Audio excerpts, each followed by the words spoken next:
Hello, YouTube. Imagine an island in an icy sea where the polar night rains for 6 months, frosts crackle for 8 months, and a blizzard continuously howls. Even in the summertime, nothing grows here except scurvy grass and moss. Not a tree, not a bush in sight. Let's add here the most dangerous predators on the planet, polar bears, and no fish at all in the sea around the island. Is this enough to declare this place uninhabitable? These are absolutely real conditions in which 4 Russian sailors were forced to find themselves. And in such circumstances, they lived for 6 years. To be more precise, 6 years and 3 months. Not all of them survived. One could not stand the hard fate. However, if he had been more active and more cheerful, like the rest of his comrades, he would have come out of this situation even stronger. Laroua's book, The Adventures of 4 Russian Sailors Brought to the Island of Ostspitsbergen by the Storm, tells this story. By the way, the story was the very first publication about these amazing islanders. And the Laroua wrote it after researching the amazing story of survival, communicating with the rescued polar explorers, and studying the belongings that they brought back. You see, here's how it starts. In 1743, the Pomor fishermen lived in the village of Mezень, that's near the city of Arkhangelsk. The Russian term Pomor, which in the 10th to 12th centuries meant a person who lived near the sea, gradually was extended into one to apply to this population living relatively far away from the sea. At the same time, people began using the term Pomorye, I would say maritime in English, to refer to a territory of practically the whole European Russian north, including the Murmansk, Arkhangelsk, and Vologda regions, and Karelia and Komi republics. By the way, in my videos about USOs and UFOs, frequently you will find mention of such territories, because there's a lot that's going on, and quite a lot has been cited. Anyway, the traditional livelihoods of the Pomor based on the sea included animal hunting, whaling, and fishing. In the tundra regions, they practiced reindeer herding. And so one day, a certain Yeremei Okladnikov equipped a sailing ship with 14 participants, so to say. They went to the Spitsbergen archipelago to fish. At that time, seals, walruses, and whales were harvested there also. In the 18th century, such enterprises were in great demand. By the way, Spitsbergen or Svalbard in Norwegian and Grumant in the Pomor tradition is the northernmost part of Norway. This Arctic archipelago is located, of course, in the Arctic Ocean. And so the fishing boats set off. The wind was fair for 8 days, but changed on the 9th. And instead of being on the western side of Spitsbergen, where the Russians and the Dutch would go to catch whales, they had to settle for the eastern side of the islands.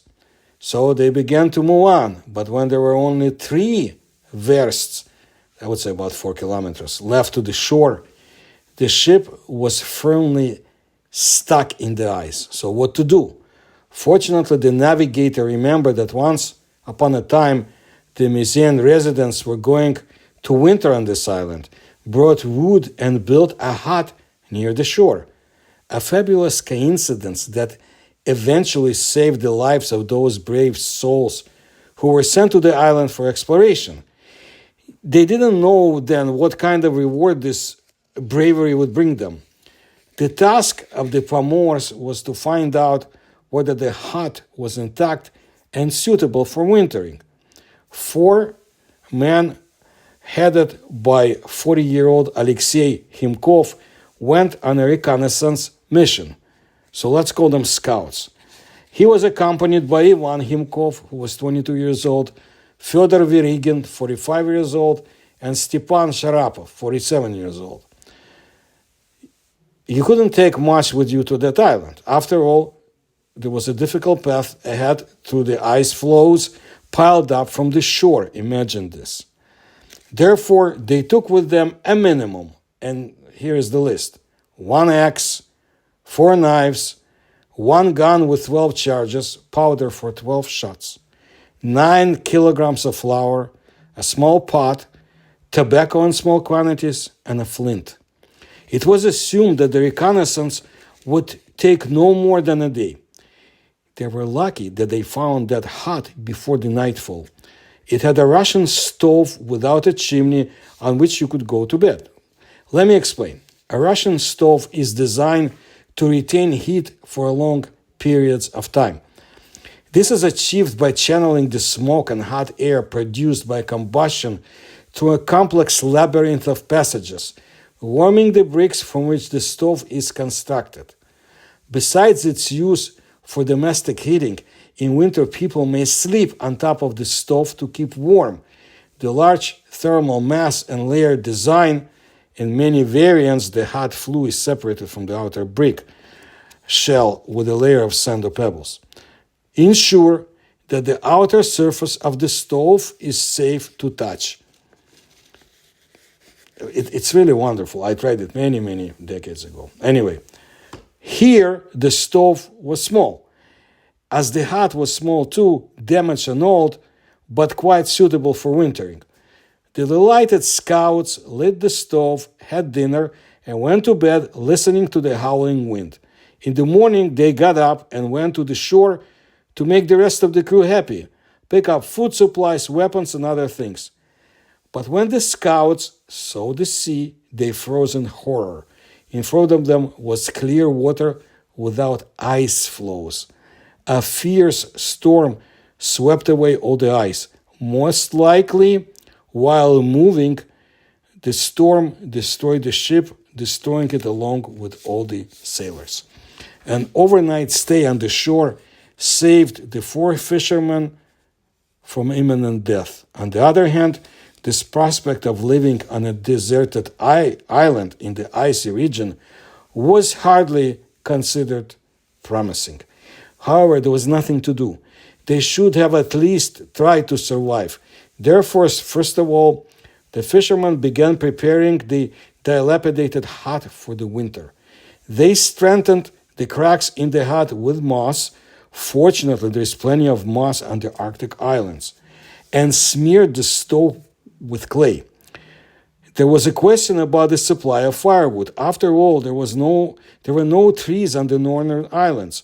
Only the occasional wreckage of ships that were brought by the sea and saved. Sometimes trees were washed up from the mainland.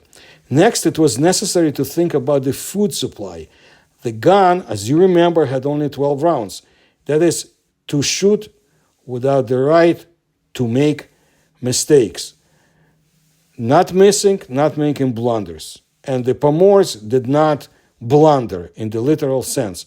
Not a single blunder, not a single miss. 12 shots, 12 deers. The meat that they obtained was dried and smoked. However, all these supplies, firewood, and a single type of food, meat, would be enough at best for a couple of months. And the men did not disappoint again. They made bear spears out of driftwood. Later, they were very useful for hunting, those rogatiny, or bear spears. That's what they're called in Russian. And a very strong man in Siberia, other parts of Russian Asia, Russian North, use it to hunt bears. But you have to be very strong and not make mistakes. And this, on the island, these bear spears also protected the Pomors from polar bears. Sometimes these huge predators try to break into the hut or attack them outside it. That's why, if only alone, the polar explorers would never left the hut. only with someone else. 10 bears were killed during their stay on the islands, and 9 of the bears attacked first. One day, a spruce tree washed ashore, and with the roots, savvy Russian men made a bow out of them. A bowstring was made from bear veins, arrows from branches, plumage from feathers, and tips from a box that drifted to the shore. More precisely from its nails. They took out the nails from that box. The Pomors considered the board that they found, which once actually was washed up on their island, to be the greatest success. After all, there was an iron hook on this board. They made a hammer out of it. It was a very interesting process how they did it, but we won't go into it here. The shipwrecked men immediately began to train in how to shoot. As a result, they learned how to shoot birds, Arctic foxes, seals, and deer using bows and arrows. Clothes, shoes, and even a bed were made from the skins of animals. And they remained so optimistic that they harvested skins fur for the future to sell once they would get rescued, with the hope of returning home with the goods. They hunted in relatively good weather and sometimes ate bird eggs. And when a fierce blizzard howled, the skins were processed inside the hut. Clothes were sewn, ropes were woven. During the 6 long years, the polar Robinson cruises, let's call them that, had hunted altogether 250 deer. Ask how it was possible to do work in the dark. Those Russian men have come up with a good option for lighting.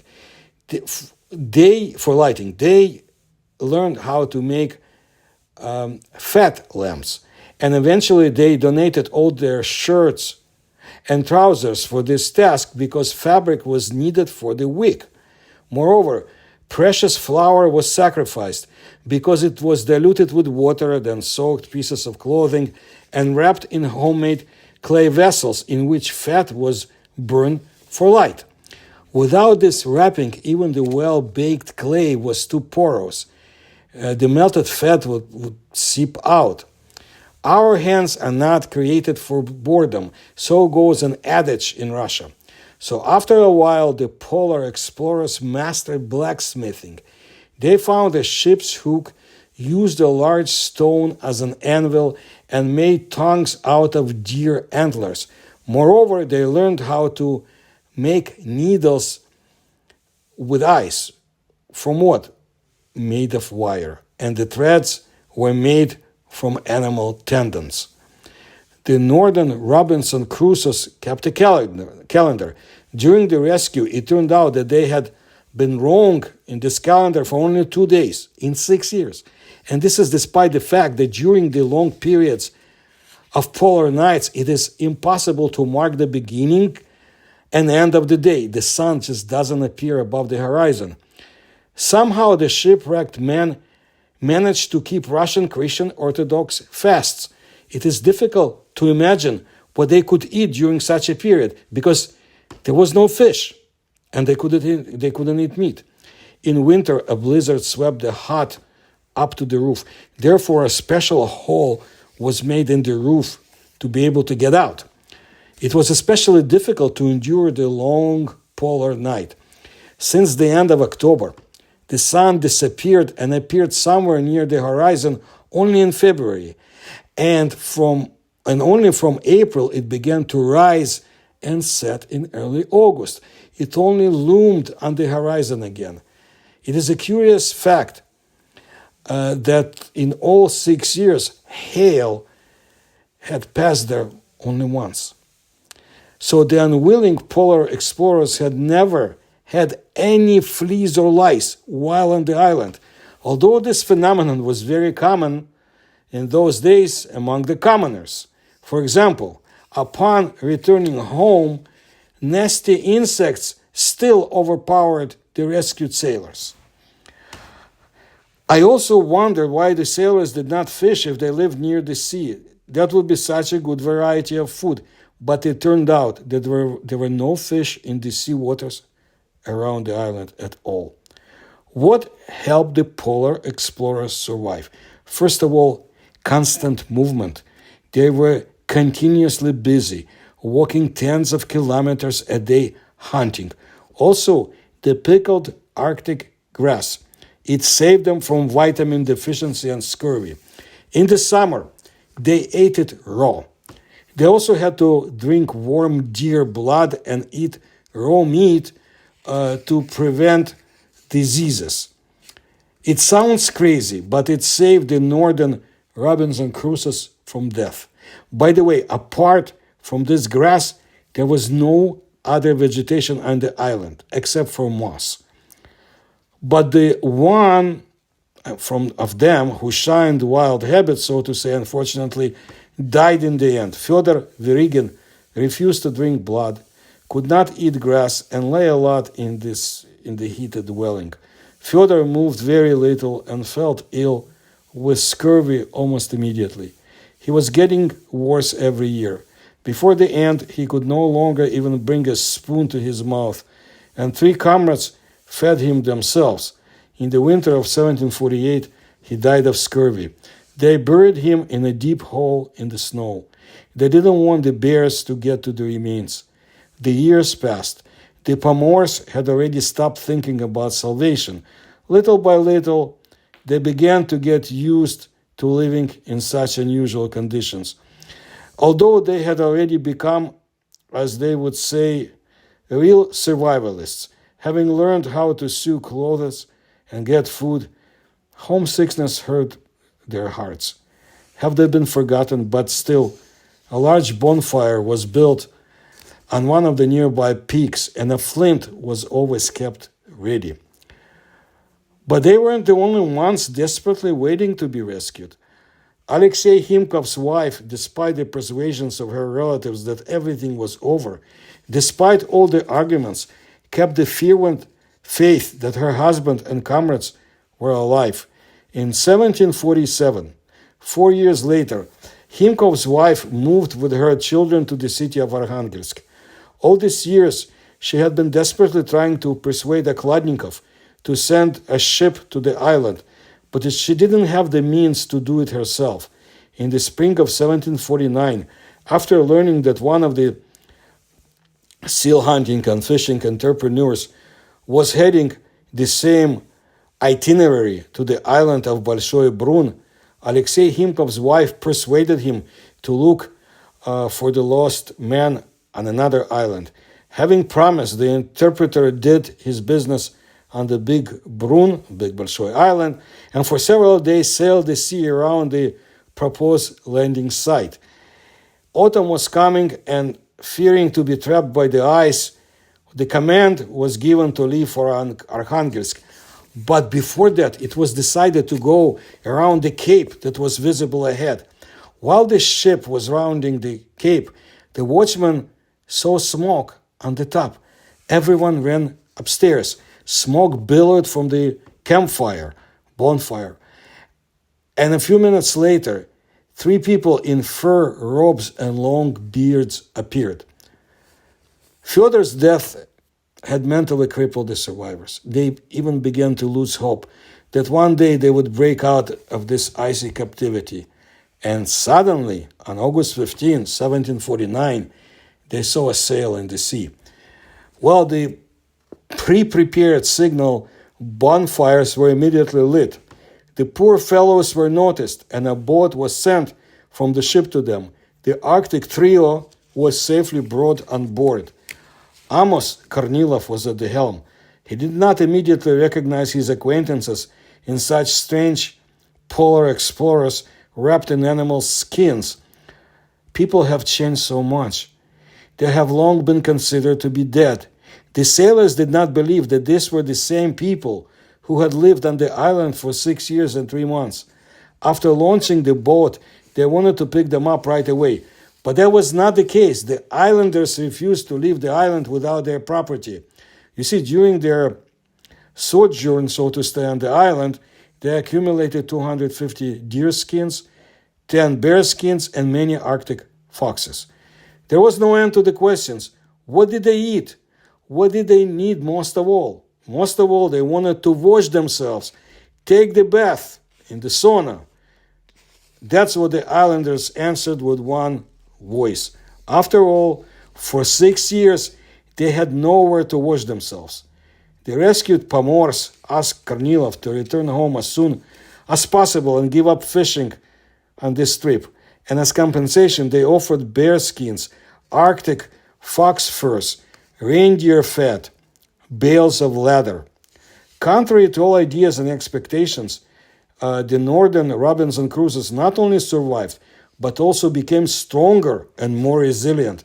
For example, Ivan Himkin overtook a racehorse after returning home. It was done on a bet, and he was faster than the horse. Also, for a long time, the surviving trio of sailors could not eat bread and drink various drinks. They preferred meat and clean water. The islanders were brought to Arkhangelsk on September 28, 1749, and almost immediately, the rescued sailors became the object of close attention. First, they were interrogated at the Arkhangelsk Admiralty, and only after that they incurred curiosity from the royal powers in St. Petersburg. Count Shuvalov, having learned about the amazing travelers, ordered the St. Petersburg academician Leroy to verify the authenticity of the story. In early January 1751, Alexei and Ivan Himkin were even summoned to St. Petersburg for questioning. The commission of the Russian Academy of Sciences asked for various details about survival on the island. Their adventures seemed so incredible. In later expeditions to Spitsbergen or Svalbard, they even found a hut in which the Pomors lived for 6 years. By the way, all the belongings of the rescued sailors were sent to Count Shuvalov, and he in turn handed them over to Leroy. There was an already unusable axe and needles, and an awl in a bone box which the islanders made with a knife, and the broken knife itself.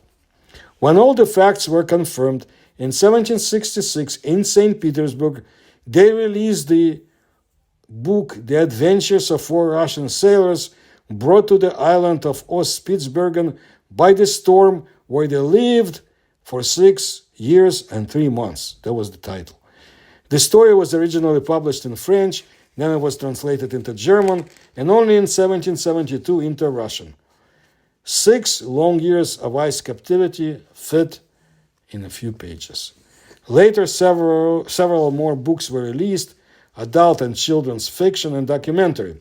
The story of the surviving polar explorers proves that work, fortitude, and constant movement help to endure any trials, even so long and in completely inhumane natural conditions.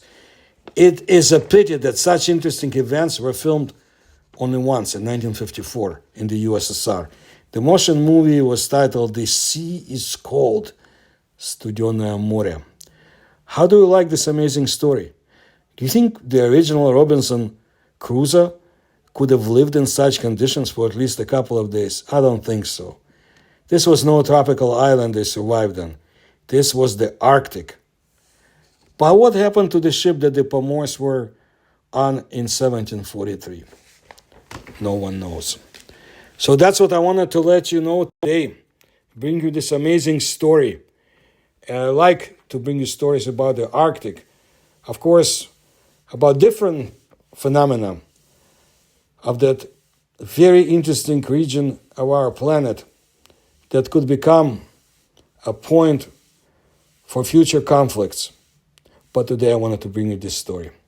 Thank you for your attention to my work. If you can support my research, please find the links on how to do it in the description to this video. Please tell others about my videos, about my channel. And I appreciate your attention to my work.